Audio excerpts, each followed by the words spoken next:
네, 안녕하세요. 여러분들의 구독과 좋아요로 이 채널이 유지되고 있습니다. 네, 영상 속도는 1.5배를 추천드리는 바이고요. 네, 이번에도 어떤 소식이 나왔는지 같이 한번 내용을 보도록 하겠습니다. 네, 매주 일요일 또는 월요일 날 영상이 안 올라올 수도 있어요. 네, 그건 그전 때부터 계속 말씀을 드리기도 했지만 혹시나 모르신 분들이 있을까봐 다시 한번 말씀을 드리는 부분이 될 것 같고요. 그리고 구독자분하고 멤버십 회원님들 항상 감사한 마음을 갖고 있습니다. 네, 본 내용 한번 하나하나씩 보도록 하겠습니다.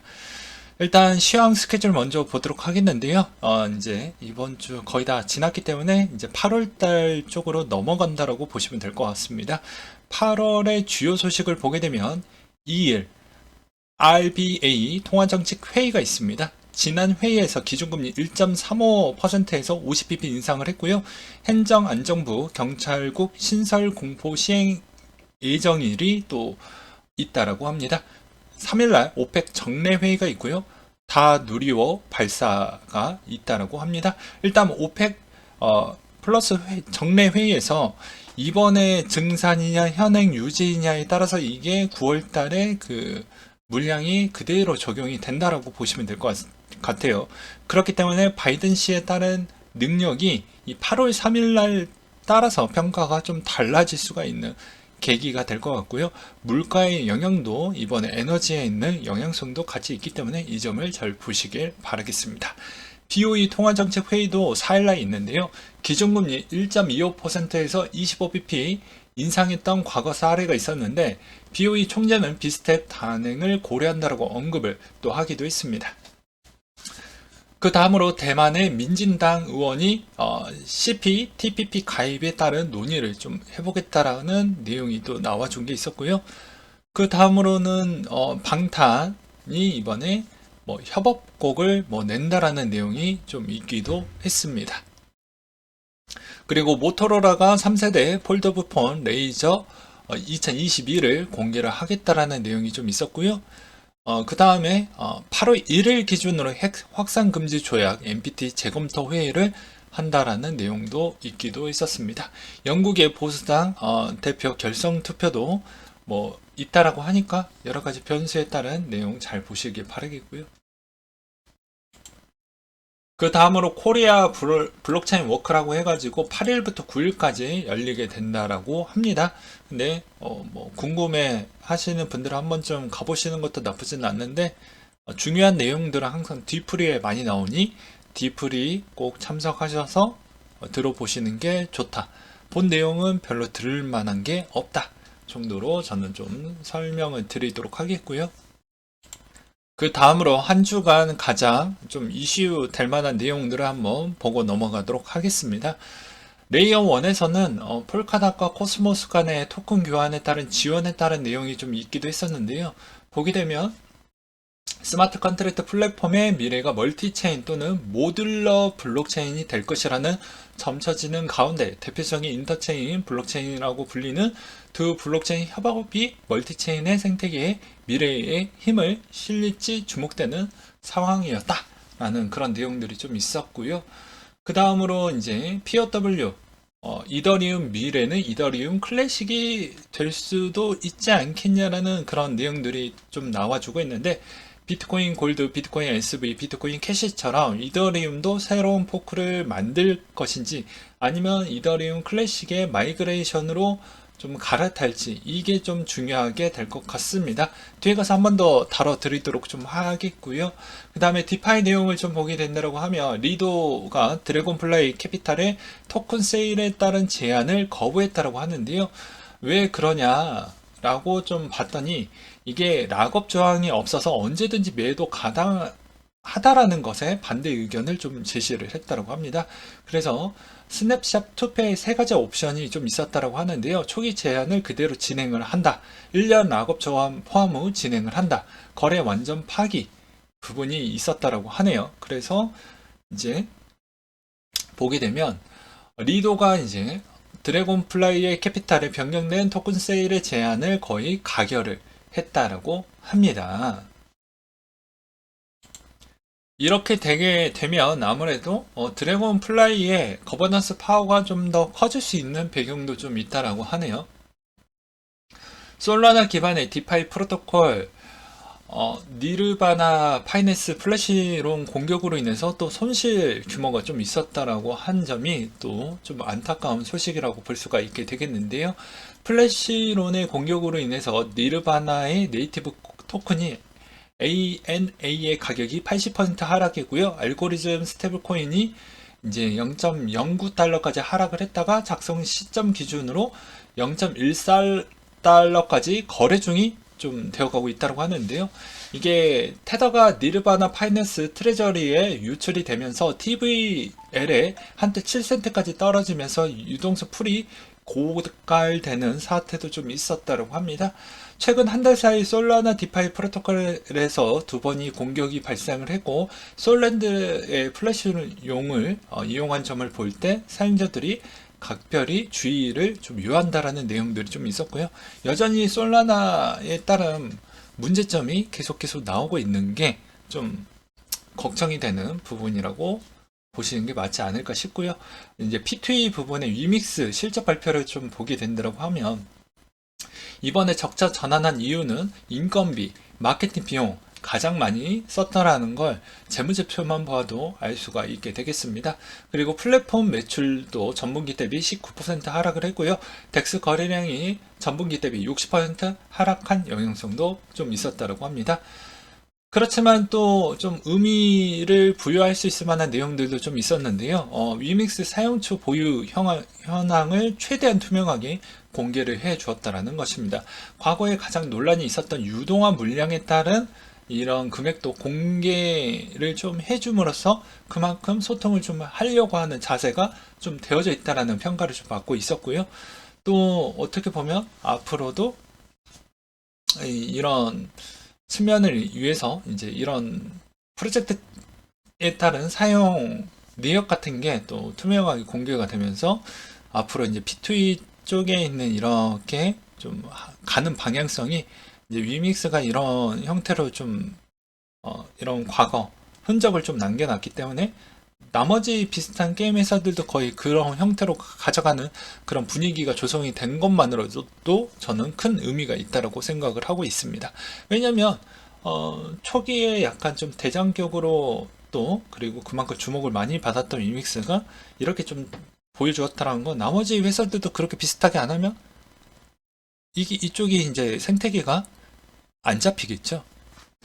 그리고 위메이드도 이것으로 인해서 엄청나게 또 까임을 많이 당하지 않았습니까? 그렇기 때문에 저는 뭐 그런 생각을 가지고 있고요.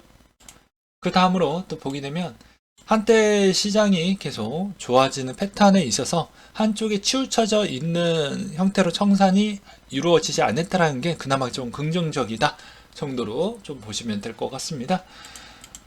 8월 달에 이제 수익률 분포도도 또 보고 넘어가야 되겠죠. 8월 달에 있는 분포들을 보게 되면 그나마 대충 한 6대4 또는 5대5 정도 비율로 지금 진행이 됐기 때문에 이렇게 보았을 때는 아무래도 8월 달에 뭐 금리 인상 부분에 따른 이슈는 없고 잭슨홀 미팅에 따른 언급이 9월 달에 적용을 줄 수 있을 만한 효력은 되지만 아무래도 8월 달까지는 조금 더 유연하게 올라갈 수 있는 확률이 좀 더 높게 저도 평가를 하고 있는 부분입니다.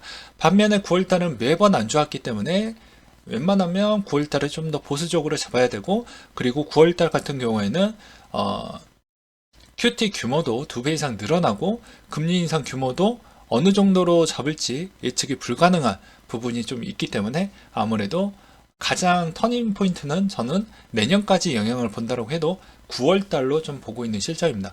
9월의 분위기가 어떻게 잡히느냐에 따라서 11월, 12월 달에 있는 분위기가 명확하게 바뀔 수가 있기 때문에 어떻게 보면 9월 달이 정말 중요한 시점이라고 생각을 하고 있기 때문입니다.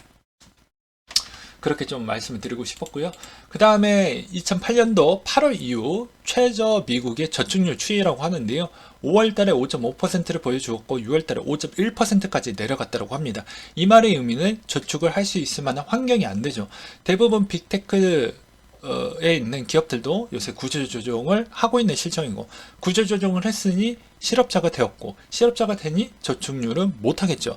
그러면서 물가는 계속 현 상태로 유지를 해주고 있는 실정이고, 금리는 금리대로 올리고 있는 실정이다 보니까 대출금을 그 전에 받아 놨던 사람이라고 하면 저축을 까먹는 게 맞겠죠. 그리고 PC 물가 장기 추세를 보게 되면 여전히 계속 높은 형태를 보여줄 수밖에 없다. 근데 이것도 매번 설명을 드리기도 했습니다. 여전히 높다라는 건 여름 드라이빙 시즌까지 넘어가야 이게 진짜로 꺾였냐, 꺾이지 않았냐, 이렇게 평가하는 게 맞는 것이지, 코로나 봉쇄 조치 끝나고 나서 그때부터 여름 시즌에 미친듯이 여행을 하려고 하는데, 이때까지 지금 몇 년 동안 버텨냈습니까? 솔직히 말을 해서. 벌써 2년 차에 들어간 겁니다. 2년 차. 왜냐, 2020년도 3월 달에 팬데믹 선언하고 나서 21, 22, 2년 차에 들어갔기 때문에 사람들이 계속 감옥처럼 치매에 있는 게 못 견뎌낸다라고 표현하는 게 더 맞겠죠. 그 다음으로 임금 상승률 추이는 소폭 둔화 추세를 좀 보여주고 있다고 하는데요. 아직까지는 2분기 기준으로 보았으니까 이게 좀 둔화라고 하지만, 만약에 이제 4분기께 공표가 되는 시점이나 3, 4분기 그 사이에 나오는 지표를 보게 되면 과연 둔화에 있는 폭이 더욱더 심해지는 거 아니겠냐라고 저는 좀 말씀을 드리고 싶습니다. 그 다음으로 미시간대 기대 인플레도 소폭 내려갔다라는 점이 좀 더 긍정적으로 작용을 했다라고 볼 수가 있겠고요. 그 다음에 해당에 있는 물가 추이를 보게 되면, 자, 에너지 부분, 그리고 필수 소비재 부분, 그리고 학교에서 공급하는 물량 같은 게 생각보다 많이 영향을 끼쳤다라고 볼 수가 있겠고요. 좌측의 사진을 보게 되면 도넛이라는 사진이 해당에 있는 이 표가 되게 웃기지 않습니까? 가격표가 되게 웃기지 않. 이게 매번 바뀌는 겁니다. 매번. 예, 매번 바뀌다 보니까 떼었다 붙였다를 계속 하고 있다라는 것이겠죠. 그만큼 물가에 미치는 영향 강도가 매우 크고, 미국의 도넛이 대략 9,000원 정도 한다라고 합니다. 네. 그리고 에너지 부분에 있어서 이제 에너지 기업들이 실적 발표를 했다라고 하는데요. 에너지 기업들은 올해까지는 매우 좋게 나올 것으로 보여집니다. 솔직히 엑스모빌도 코로나 때 가장 피해 받았던 형태로 인해서 엄청나게 고민이 좀 많이 되었는데, 엑스모빌도 부채가 엄청 많이 있었거든요. 근데 올해 안에 그 부채를 다 떨궈내고도 충분히 남는 자금이 들어오는 형태이다 보니까 반대에 있는 세력들에 따른 정치인들이 자꾸 공격에 있는 대상이 되는 거죠. 너희가 황제세 이런 이야기가 나오는 이유가 그런 거라고 보실 수가 있는데, 실적을 보면 놀라운 실적이 나왔습니다. 주당 EPS 4.14달러까지 나왔고요. 그리고 정제 마진이 작년 동기 대비 마이너스에 나왔는데 2분기만 한국 돈으로 6조 원 정도를 벌었으니까 장난이 아니라는 것과, 내년까지 자사주 매입을 2배 이상 늘리겠다라고 해서 대략 한 33조 원에서 35조 원 규모를 집행을 하겠다라고 보니, 이 점은 상당히 매력적이다라고 볼 수가 있겠고요. 여기서 알 수 있는 점은 델러 우주 CEO가 이런 이야기를 했습니다. 야, 우리 정제해서 공급까지 해주는 건 좀 어려울 것 같다. 수년이 좀 걸릴 것 같다. 라고 이야기가 나왔기 때문에 에너지에 따른 좀 기대감은 좀 낮게 가져가는 게 맞지 않을까 싶고요. 그 다음에 독일이 10월부터 가스요금 폭탄이 나올 것이다. 가구당 최대 1000유로 정도 가스가 청구가 나올 것 같다고 하는데, 얘네들은 제정신이 아닌 것 같습니다. 1000유로가 얼마인가 한번 봤더니 130만원 정도가 된다고 하는데, 이걸 견뎌낼까요? 예, 한번 일어나지 않을까 싶습니다. 예, 이쪽 정치인들은 그냥 뇌를 그냥 내려놓고 댕기는 것 같아요. 가구당 최대 1000유로면 누가 낼까요? 나라면 들고 일어날 것 같은데. 올해 10월 1일부터 2024년 9월까지 한시적으로 부과를 할 거라고 하는데, 견뎌낼 수 있을지 저는 매우 의구심이 든다라고 좀 표현을 드리고 싶었고요. 이번엔 스테이블 코인 거래량이 역대급으로 터졌다라는 의미가 생각보다 좀 의미가 있다라고 볼 수가 있게 되겠습니다. 뒤에 가서 좀 더 설명을 드리도록 하겠는데요. 이 거래량이 늘어났다라는 배경은 유입 물량도 같이 들어왔다라는 의미가 되는 게 되겠어요. 그리고 7월 19일 현재 100개 이상 프로젝트 연관을 보게 되면요. 중국의 부동산 개발사 구조조정과 봉쇄령 추이가 있었다고 합니다. 건설 프로젝트 지연과 가격 하락의 영향이 좀 있었고, 주택 구입자 모기지 상환 거부 사태가 좀 있었고, 그리고 중국 사회 안정 위협의 위기감을 조성이 만들어졌으며, 중국 인민은행 부동산 프로젝트에 1조 위안 긴급 구제금융 투입을 고려하겠다라는 내용까지 나왔기 때문에 생각보다 중국의 상황이 별로 좋지 않는다라는 건 전체적인 신흥국 따른 경기가 매우 안 좋아질 확률이 내년에 더욱더 심해진다 정도를 먼저 예측을 해볼 수가 있겠죠. 그 다음으로 이더리움 클래식이 이틀 동안 주소가 92.71% 증가를 했다라는 점이 좀 있었습니다. 그래서 이더리움 클래식 주소가 2만 개에서 이틀 동안 92% 정도가 올랐다라고 하고요. 그리고 비트코인 펄퍼즈 ETF가 6월 중순 이후 몇 주 만에 처음으로 2.6K 가량의 비트코인 유입이 좀 있었다고 합니다. 저가 매입세에 따른 부분이 이 스테이블 코인 부분만 보아도 알 수가 있다라는 측면으로 저는 해석을 하고 있고요. 대부분 기관들이나 이런 쪽에서도 적절한 시점에 들어오려고 하는 심리는 분명히 좀 있을 것 같다라고 옛날에도 말씀을 드리기도 했습니다. 금, S&P 500, 비트코인도 모두 다 상승을 보여주고 있는 시점인데요. 공통된 악재가 해결이 됐다라는 점이 좀 의미가 있다. 그리고 금이 지금의 좀 작용을 받고 있는 시점은 왜 그러냐면 좀 이례적인 부분이라고 볼 수 있는데 경기 침체이다 보니까 금에 있는 수요가 다시 한번 좀 좋아졌던 배경이라고 보는 게 맞지 않을까 싶어요. 그리고 레이어2 TVL 부분도 매우 중요할 수가 있는데 랭킹을 보게 되면 아비트럼 그리고 오피니즘 부분이 가장 좀 강세를 보여주고 있었는데요. 여기에서 마켓쉐어에서 가장 좀 눈에 들어왔던 건 아무래도 옵티미즘이 가장 좀 영향력이 좀 커졌더라 라고 보시면 될 것 같습니다. 여기에서 이제 여러분들이 이 레이어 2의 TVL이 가장 높다라는 의미는 그만큼 기대감이 꽤 많이 높은 측면이라고도 생각을 해보시면 좀 더 도움이 많이 되지 않을까 싶고요. 그 다음에 이더와 이더리움 클래식 채선성에 있는 결과 내용도 또 나와준 게 있었는데 비트메인의 E9의 엔트프레이 이더 클래식의 채굴기 투자를 언급을 하면서 개인의 채굴기에 통한 비교를 좀 해본 적이 있었는데 이제 어떻게 보면은 충분히 이더리움 클래식에 채굴할 만한 가격까지도 좀 맞춰진 부분이 좀 있다.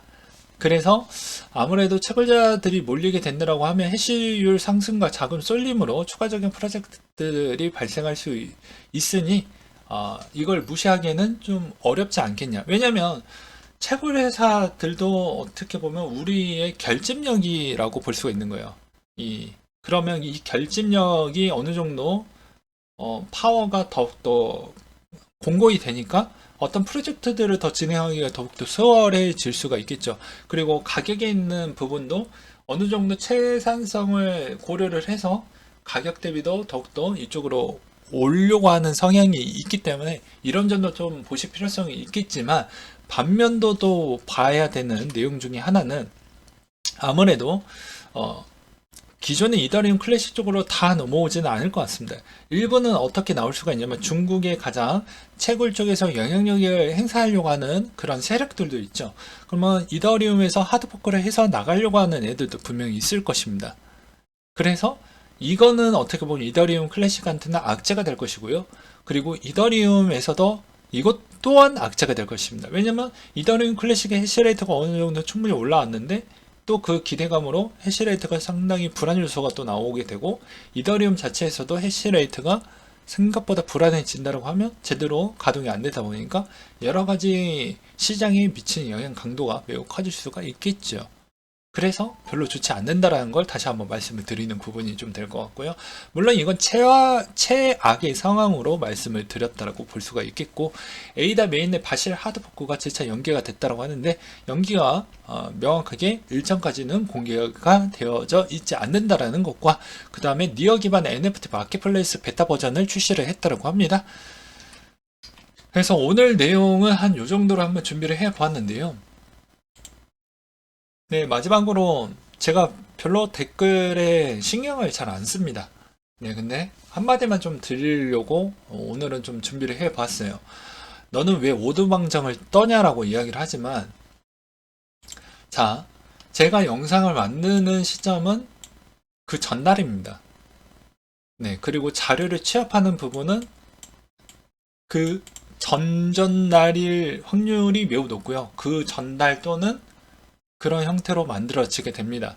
그러면 당연히 여러분들 대비보다는 훨씬 더 부지런하게 정보를 취합을 하고 만드는 과정 대비에 따른 갭이 어떤 유튜버가 됐던 간에 그 갭을 줄일 수는 없어요. 그러면 무조건 실시간 방송을 켜가지고 정리가 됐던 되어져 있지 않는 간에 무조건 켜져 있는 상태에서 계속 리얼타임으로 공유를 할 수밖에 없습니다. 근데 꼭 이렇게 비아냥거리신 분들이 간혹 있다라는 건 전 좀 그래요. 왜냐면 이게 올라왔던 패턴이 그냥 일시적인 테마적인 요건이냐 아니냐에 따라서 좀 달라질 수가 있게 되겠는데, 뭐 이번에 비트코인 골드 같은 경우는 해시레이트도 뭐 보상이 나와져 있는 것도 아니죠. 오히려 이더리움 클래식은 해시레이트가 올라온 상태에서 같이 가격 대비도 터져 주었기 때문에 어떻게 보면 조정이 나올 때도 그렇게 조정에 있는 폭이 조조할 수밖에 없습니다. 기본적으로. 왜냐? 버틸 수 있는 부분이 있으니까. 근데 예를 들어서 비트코인 골드 같은 경우에는 해시율에 따른 변화가 없었기 때문에 크게 더 밀려도 이상하지 않는다는 것이죠. 이 말의 의미는 무엇이냐면 어떠한 특정에 있는 변화에 있는 데이터를 제공을 해서 생각에 있는 범위를 제가 늘려드리려고 이런 영상을 만들어 드리는 것이지, 왜 너는 늦게 알려줬냐, 왜 지금 오드방정 떠냐, 이렇게 바라보는 시선은 좀 바람직하지 않지 않을까요? 정말 그런 형태로 본다고 하면 그냥 트레이딩만 하시는 걸 추천을 드리도록 하겠습니다. 왜냐면 아무것도 듣고 싶지 않고 그때그때마다 투정을 한다라는 건, 제가 만약에 요리사라고 친다라고 해도 모든 사람한테 입맛을 다 맞춰줄 수는 없기 때문이죠. 그리고 그것으로 인해서 미묘하게 분명히 마음에 들지 않는 부분은 조금이라도 있을 것 같지만, 여러분들한테는 배울 부분만 배워가시고 나는 정보를 제공하는 걸 나눠드리는 입장인 것인데, 서로 좀 아쉽고 불만이 있다라고 해도 좀 이해를 하고 배려를 해주는 형태로 영상을 좀 지켜보시는 게 우리한테 좀 좋지 않겠냐. 이렇게 시장이 안 좋을 때 왜 내부에 있는 적을 또 다른 적을 또 만들어서 우리들끼리 갈등과 조정을 만들어서 이렇게 가는 게 바람직할 것이냐, 이런 생각도 들기도 하더라고요. 아무튼 그러합니다. 시장은 저는 이렇게 보고 있습니다. 8월달 때까지는 뭐 여전히 조심스럽게 나쁘지는 않을 확률이 전 좀 매우 높게 보고 있고요.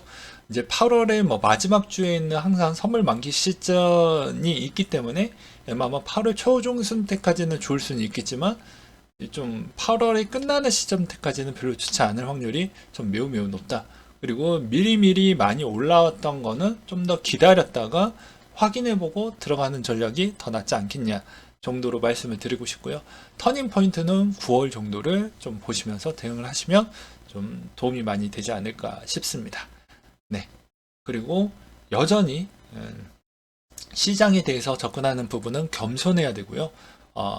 되게 받아들일 줄 아는 자세도 취해야 내가 그만큼 깨지지 않는다라는 점과, 그리고 여러 가지 의견을 경청할 줄 아는 자세도 여러분들한테 투자할 때도 다양한 관점과 다양한 방식을 흡수를 하게 돼서 많은 도움이 또 된다라는 점도 좀 알고 계시길 바라겠습니다. 네, 이상으로 마치도록 할게요.